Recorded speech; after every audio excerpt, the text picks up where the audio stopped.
Hello everyone. This is the G part of structure and germination of seeds.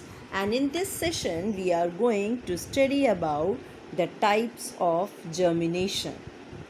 The process of germination is categorized into two types depending upon the behavior of cotyledons during germination. So children,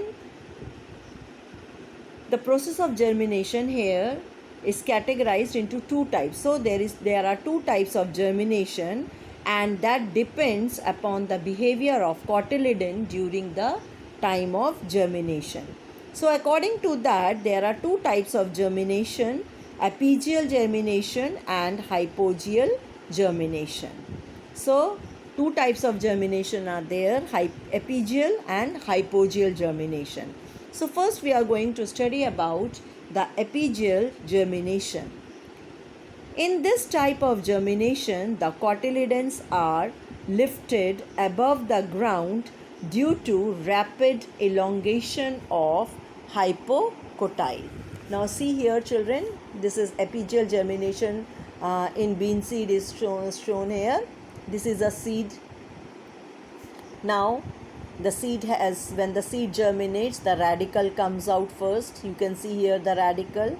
Now in this type of germination, what happens children, the cotyledons are lifted. See, this is the ground, this is below the soil, this is above the soil.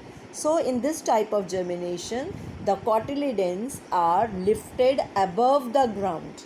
See, we have sown the seed in the ground. The cotyledons, these are the cotyledons, and these cotyledons are lifted above the ground due to the rapid elongation of the hypocotyle. You can see here, this is the hypocotyle, and due to its rapid elongation, these cotyledons are lifted above the ground in apigeal germination.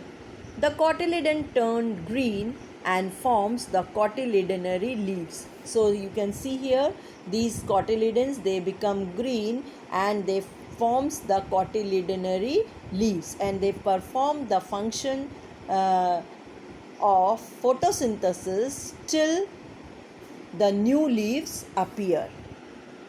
It is found in bean, castor, papaya, cotton, sunflower, tamarind, etc.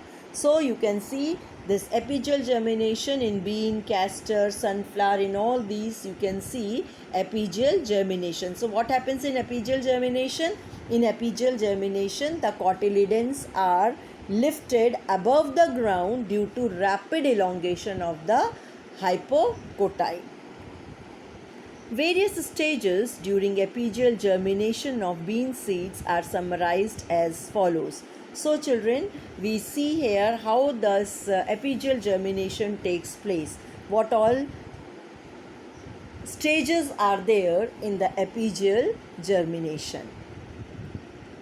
First thing, under favorable conditions, the seed absorbs large quantities of water and swells up. You know children, the seeds germinate only during the favorable conditions, and during that condition, when the seeds are sown, they absorb large quantities of water and they swells up. The seed coat softens and ruptures at the radicular end. Now, after absorbing the seeds water, the seed they swells up. Then the seed coat becomes soft and it ruptures at the radicular end, where the radicle is present. That end is known as the radicular end. The radicle peers out of the seed coat, bends downward and grows into the soil. See children, we know that when the germination starts, the radicle grows out first. So here also the radicle peers out of the seed coat. As we know, the seed coat ruptures. So as soon as the seed coat ruptures, the radicle comes out of the seed coat, it bends downward and grows into the soil. The radicle forms the primary root. You can see here, this is the radicle, and this radicle forms the primary root. Lateral root begins to emerge. See, these are the lateral roots, they begin to emerge.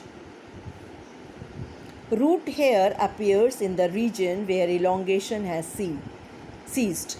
Now, root hairs appear in the region of elongation.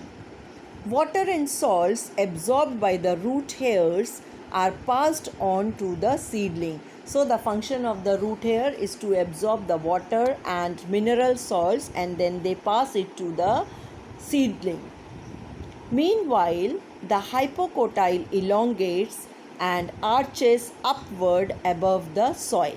Now see here, this is the hypocotyle, and after that what happens? The hypocotyle, it elongates and arches upward. See here, it arches upward above the soil, and the two cotyledons are within the ruptured seed coat. See here, this is the ruptured seed coat, and it is here. The two cotyledons are within the ruptured seed coat. See, cotyledons are within the ruptured seed coat. Here you can see here, this is the ruptured seed coat. Seed coat is broken here, and the cotyledons are within the ruptured seed coat. The hypocotyle straightens, pulling the cotyledons into the air. The ruptured seed coats may remain below the soil or are shed above the soil. Now see here, this is the ruptured seed coat, and the cotyledons are within the seed coat. After that, this hypocotyle, it becomes straight, and the cotyledons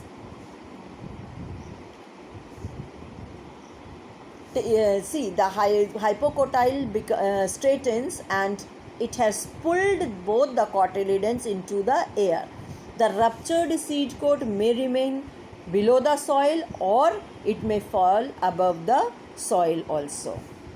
The hypocotyle becomes completely erect. As you have seen here, the hypocotyle here, it is R-shaped or curved, but here after pulling the cotyledons up in the air, the hypocotyle becomes straight, and the two cotyledons you can see on either side.